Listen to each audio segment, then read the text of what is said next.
Hi everyone welcome back to my channel. मैं आशा करी आपने समस्त भले अच्छा मुझे मेंटर सुधांशु शेखर जड़े SEBI registered research analyst the founder of blue moon research and financial services. एबे देखिबा आम जो भाव में प्लान करते कि जगह निफ्टी रेजिस्टेंस अच्छी गोटे कंप्लीट रेजिस्टेंस ये फॉल हो 23,840-50 पाखापाखि। तो मोस्टली मार्केट साइडवेज रहिबो। मार्केट जिते निज रेजिस्टेंस जोन पाखापाखि साइडवेज हम से भल ब्रेकआउट देखी ऊपर को जीवार चांसेस बढ़ी जीवो।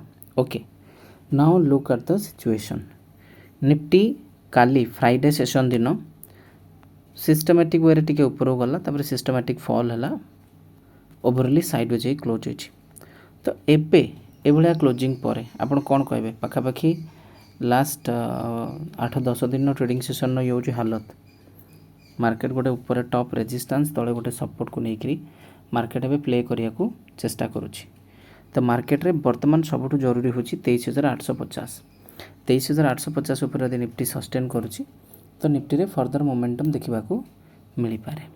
ओके, तो मुझे मेंटर सुधांशु शेखर जने सेबी रजिस्टर्ड रिसर्च एनालिस्ट जी कि इंडियन स्टॉक मार्केट रे stock recommendation services, index option hedging, stock option hedging, intraday services provide करने सहित सहित आपण मानक प्रॉपर एजुकेशन प्रोवाइड करा जाए।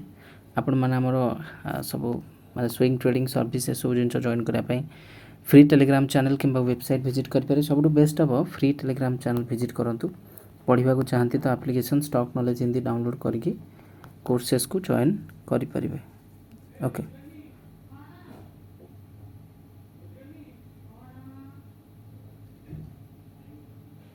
So focus in one thing very clearly.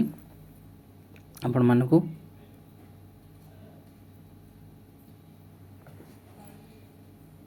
ध्यान देवा पड़ो। रिपीट रेजिस्टेंस जितेबाला गोटे एरिया रे बारंबार रेजिस्टेंस हिट हुए, along with that it's a box pattern, almost it's a box pattern. एवं ता सहित सहित यही जगार मोमेंटम को देखंतु, मोमेंटम केते नैरोइस होगी जाइए, यार अर्थ ब्रेकआउट होबार चांसेस अच्छी। जेहेतु मार्केट रे न्यूज फ्लोट होची सब बेले ईरान यूएस भितर किसी सॉल्व हो पारनी, तो से मार्केट स्टैग्नेंट रोचे, माने साइडवेज काइंड ऑफ टिके तलक रहीकि रोचे।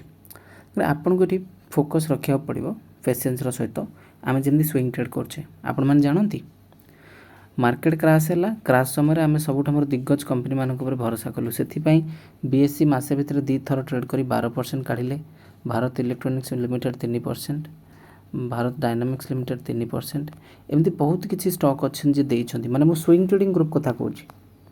एबे पुणी 15 दिन तले आम नुआ ग्रुप लॉन्च करछु जहाँ ना वेल्थ एक्स प्रो।